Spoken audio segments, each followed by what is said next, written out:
Well, it's been a long time since we've had some kind of an update of projects from our little shop here. Um, this is our 1955 Chevy. This is our latest project for my son and I. It's going to be a nostalgia racer gasser. It was a project that we purchased last year. It had not been finished. There was quite a bit done, or there was a number of things done, and our goal is to finish it up and maybe get it on track this summer. Just going to show you a little bit what we got going on. It's 1955 Chevy 210. It's not a Bel Air, it's just a basic 210. The front's been clipped. It's got a Ron Pope front axle in it, drop axle. The axle was put in when I bought the car. The engine is a 355 first gen. It's a full roller. It's got Dart 230cc heads on it. Full roller rocker. It's got a rear Mickey Thompson cross ram intake. Those are 450 CFM Holley carburetors on the top. ATI balancer, aluminum flywheel. Has a Muncie M20 transmission. Lakewood scatter shield. You can see that the body has a little bit to be desired. It is a Arkansas car, or Alabama car, I'm sorry. So the rust wasn't all too bad. There was some rust in it. Most of it was limited to the floorboards. But at some point in time, this car had spent some time in a junkyard and sat there, and then was rescued. So this winter, basically, what we did was we went through and repaired the rust that was in it. We had a little bit of upper cowl rust up here, welded some panels or welded some metal in. Likewise, where these Tri-5s rust out is along through here, so we redid that. There was a very poor set of quarter panel patches put on. These must have been put on in the 70s or 80s, because through here it's not real nice. The radius wheel wells, we're gonna keep those. We want to keep the radius so we can run a 29 or maybe even a 30-inch slick. What I've done this winter is replace the floorboards in it, or made new floorboards, painted those up. Pretty simple, just welded them in, made it nice.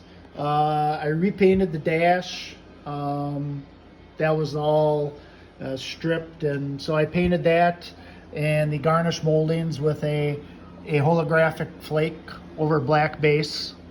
And I did all the interior garnish moldings like that. Pretty much going to leave the interior just black as it is, and then we'll have a little bit of pop with the dashboard and the garnish moldings. The seats that are going in it are Mustang bucket seats. They're actually, they're down there. They're dirty, but they're a white 65, 66, 67 Mustang bucket.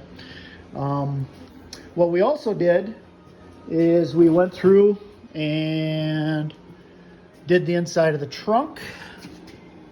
Let's see if we get this opened up. Put new floorboards in it. Mounted a battery box for battery. Took the spare tire wheel well out, welded that up. We're going to have the fuel cell. It's an 11-gallon fuel cell. And then we'll have a tap underneath to switch to the moon tank, which is a 2-gallon moon tank. That'll carry the 116 or whatever fuel that we want in there. The tail panel on here was rusted out on one side, and on this side here, it looked like a forklift had pulled it in. So basically what I did was I welded from about here back all the way. Put a new tail panel in. That's aftermarket. And then I put the trunk panel bottom, just the bottom end of it.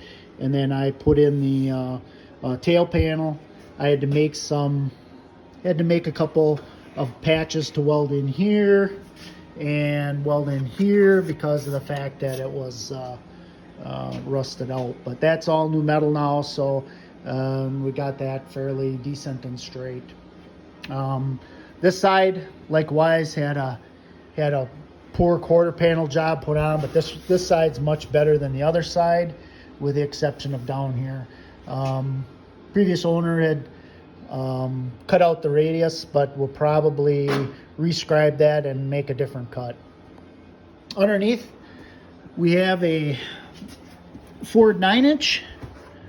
Matter of fact, what I'm doing right now is I'm just putting the brake lines in, getting those ready to go. I need to bench bleed the master cylinder and get the brakes working. The 9-inch has a 523 gear set, Richmond gear set with a spool, and it's got a set of quick performance axles in it. I redid everything on it. The 523 is going to be, it'll be good for a 1/8 mile drag pass, but not for a quarter mile. So we'll probably go with a 456 to take advantage of the aluminum flywheel that's behind the engine.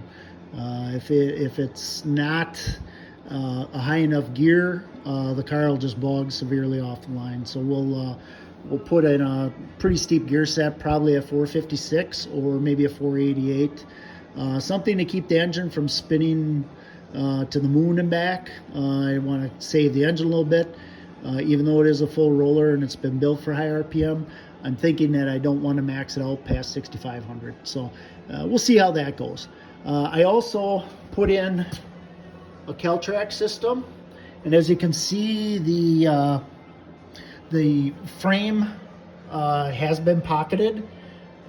So the outboard spring perches are long gone, and it's got a pocketed frame. It's got a really decent frame under it. It was real clean, really pretty nice. Like I said, the car had minimal rust. We went through and detailed the bottom quite a bit. Again, Muncie 4-speed, that's an M20. Lakewood bell housing. Probably changed the drive shaft. The rest of it is pretty much standard 55 Chevy. The tilt front end, I don't know the brand. If you know what brand this is, it is a vintage tilt front end. It was found somewhere that I'm not sure where it came from. It's not super light. The construction seems pretty decent. I haven't seen one with the struts glued in like this one is, but yeah, it's got a little bit cheesy sliders on it. I think I might change that and go with something like a linear bearing on some rods. These are fabricated from a garage door hardware. It works fine, but I just might do something different.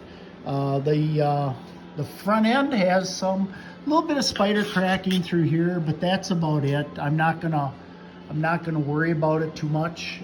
When it's clean, it's dusting out from all the bodywork and dust that we created this winter, putting the floorboards in and that type of thing, but it'll be good.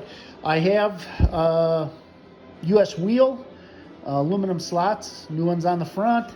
I got 15 by 10s for the back to match. I'm gonna probably put Hoosier slicks on it. Just put in the line lock last night, and basically we have to wire the car next I've got a painless wire system. They call it a Pro Street system.